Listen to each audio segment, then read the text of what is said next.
उनके अपनी जमीन के बारे में पता है, इसलिए उन्होंने रैली को अपना साख बचाने के लिए गठबंधन बना है। गठबंधन के पीछे बहुत सारी पटकथा है कि माननीय तेजस्वी यादव जी मुख्यमंत्री बनना चाहते थे। देश की जनता ने तय किया है कि माननीय नरेंद्र मोदी जी को पुनः हम प्रधानमंत्री बनाएंगे। तो कहेगा और एक दिन देखिएगा कि एक समय आएगा कि ये खींचातानी में अपने आप ही सरकार खत्म हो जाएगी। नहीं, गठबंधन भी इनको नेता मानने के लिए तैयार नहीं है। कांग्रेस जो घटक दल, सबसे बड़ा घटक दल है, वो माननीय नीतीश कुमार जी को नेता नहीं मान रहा है।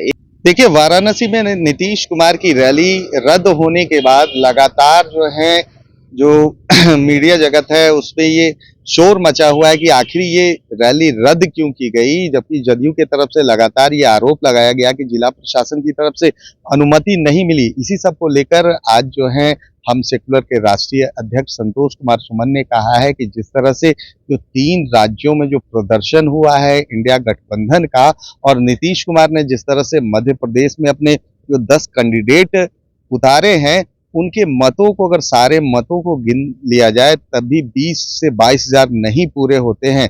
उन्होंने इसी सब को लेकर कहा है कि वाराणसी में अगर सभा होती तो वहां पर इनके जो लोग हैं, इनके कार्यकर्ता हैं, इनके समर्थक हैं, नहीं जुट पाते। इसी सब से बचने के लिए नीतीश कुमार और जदयू ने वहां पर जो अपनी रैली है वो स्थगित की है। पहले सुनिए कि क्या कह रहे हैं संतोष कुमार सुमन।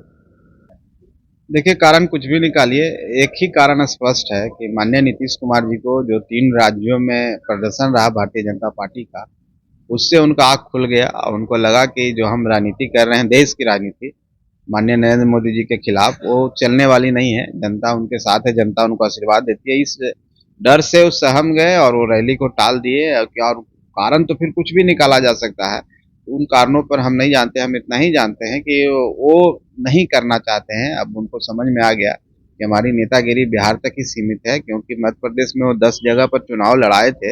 हमको लगता है कि 31 या 3,000 से 4,000 के बीच में उनको वोट आया 10 कैंडिडेट को। सबसे ज्यादा जिनको वोट आया है 2000 के 2200 के आसपास में, 2200 के आसपास में आया है। तो उनके अपनी जमीन के बारे में पता है, इसलिए उन्होंने रैली को अपना साख बचाने के लिए, या और हमारी साख खराब ना हो, बाहर जाके कोई आदमी जुटे नहीं, चाहे हमको ऐसी संख्या नहीं मिले जिससे कि हम कह सकें कि हमारी पकड़ है, इसलिए उसको टाल दिया गया।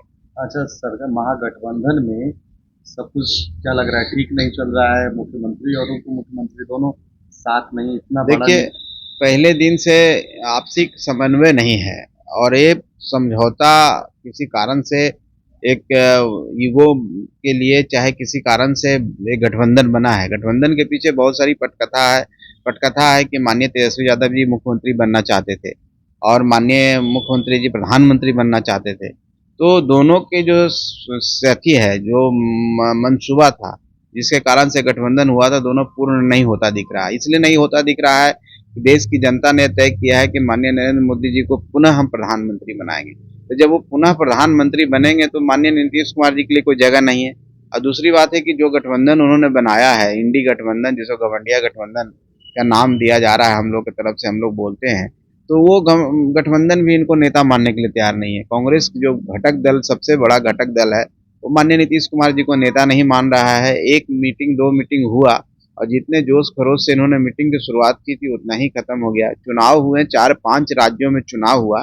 एक राज्य में भी माननीय नीतीश कुमार जी को कांग्रेस की तरफ से बुलाया नहीं गया स्टार प्रचारक के रूप में। तो इनको बता दिया गया कि आपकी क्या बिसात है, आपकी क्या क्षमता है, आप बिहार से ज्यादा नहीं हो, और जनता ने वोट के माध्यम से मध्य प्रदेश में दिखा दिया। तो ये समझ में आया है, और जब इनको पास लगा कि हम प्रधानमंत्री के रूप में नहीं हो पाएंगे, तो मुख्यमंत्री के चेयर को छोड़ना नहीं चाहते हैं।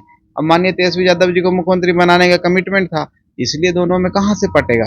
तो आपसी खींचातानी चल रहा है, चलता रहेगा, और एक दिन देखिएगा कि एक समय आएगा कि एक खींचातानी में अपने आप ही सरकार खत्म हो जाएगी। कहीं ऐसा तो नहीं कि 2025 से एक बार फिर से पाला बदलेंगे नीतीश कुमार? अभी तो नीतीश कुमार जी ही बता सकते हैं, ये बेहतर वही बता सकते हैं, क्योंकि उनके नाम पर तो पहले से भी मुहर लगी हुई है, और जिनके साथ अभी शासन कर रहे हैं वही उनको पलटू राम बताया।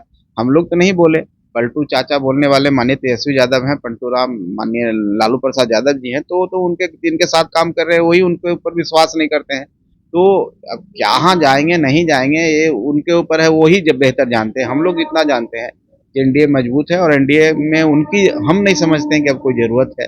बाकी उनका क्या मन है, वो अपने हिसाब से राजनीति करते हैं। जो हुआ है मुझे लगता है कि लोगों में बिहार में जो खुशी का माहौल देखने को मिलता है, क्या सही में वो मतलब दिखेगा? देखिए, हम भी इस बात के पक्षधर हैं कि अगर समिट हुआ है तो बिहार में उद्योग आनी चाहिए, यहाँ के बेरोजगार युवाओं को रोजगार मिलना चाहिए, लेकिन ये पहले भी हुआ है, 2-3 बार इस तरह की बात हुई है। 1,95,000 करोड़ का इन्वेस्टमेंट का प्लान बना था और वो प्लान सिर्फ कागजों पर रह गया और आज तक किसी भी यहाँ पर उद्योग घराने का एक ऑफिस तक नहीं है।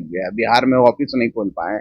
जो कॉर्पोरेट ऑफिस जो खुलना चाहिए वो नहीं खुल पाया और आप कहीं पर जमीन नहीं दे रहे हो, कोई लॉ एंड ऑर्डर के कारण यहाँ से चले गए, सिंगल विंडो सिस्टम आपके पास नहीं है, तो कहाँ संभव है? सिर्फ एक तरह से खाना पिलाने, डिनर पार्टी और लंच पार्टी जो था वो खत्म हो चुका है। वो हसीन सपने दिखा दिए यहाँ के लोगों को। आप 33 साल से राज कर रहे हैं, 33 साल में आप कुछ नहीं कर पाए, इस समय आप क्या दिखाना चाहते हैं? तो ये सब वोट लेने के लिए सब्ज-बाग दिखाने का एक राजनीति है और कुछ नहीं। आपकी तैयारी कैसी चल रही है हम सेकुलर की? देखिए, हम सेकुलर गांव-गांव में जा करके, टोले-टोले में जाके अपने मतदाता भाइयों से, अपने गरीब भाइयों से और जो हमारे दलित भाई हैं, पिछड़े भाई हैं, अल्पसंख्यक भाई जो गरीब हैं, उनके बीच में हम जा करके अपनी बात को रख रहे हैं, उनके अधिकारों के बारे में बता रहे हैं, उनको सशक्त कर रहे हैं, उनकी आवाज़ बन रहे हैं और हम पूरी तरह से तैयारी कर रहे हैं और कमोबेश हम बिहार के हर जगह जा रहे हैं, चाहे यात्रा के माध्यम से हो। संकल्प देखिए, हमारी रैलियां अभी चल रही है गया में, आज हम वैशाली में थे, कल दरभंगा जाने वाले हैं, तो हम अपनी तैयारी पूरी कर रहे हैं। बाकी एनडीए का जब बैठक होगी, हम लोग को जितनी सीट मिलेगा उस पर हम लोग मजबूती से लड़ेंगे। तो आपने साफ तौर पर उन्हें सुना कि वह कहते हुए नजर आ रहे हैं कि वहां भीड़ नहीं जुटती, लोगों का हुजूम नहीं लगता है। इसी डर से जदयू ने जो है वाराणसी की जो रैली है उसको स्थगित कर दी है। कहीं ना कहीं इस पर जरूर एक जोर दिया है कि जिस तरह से जो एमपी में प्रदर्शन रहा है जदयू का, लगभग 2022 जो सबसे ज्यादा वोट लाने वाले उनके जो प्रत्याशी थे, 2000 से 2200 वोट उन्होंने लाया है। फिलहाल जिस तरह से जो राजनीति चल रही है और जिस तरह से जदयू ने आरोप लगाया और वही पलटवार किया है संतोष कुमार सुमन ने, कहीं ना कहीं एक सवाल जरूर होगा कि आखिर नीतीश कुमार की क्या लोकप्रियता घटती जा रही है। अगर आपको हमारी खबर अच्छी लगी हो तो इसे लाइक शेयर सब्सक्राइब करना ना भूलें और देखते रहें नेशन सिटी लाइव।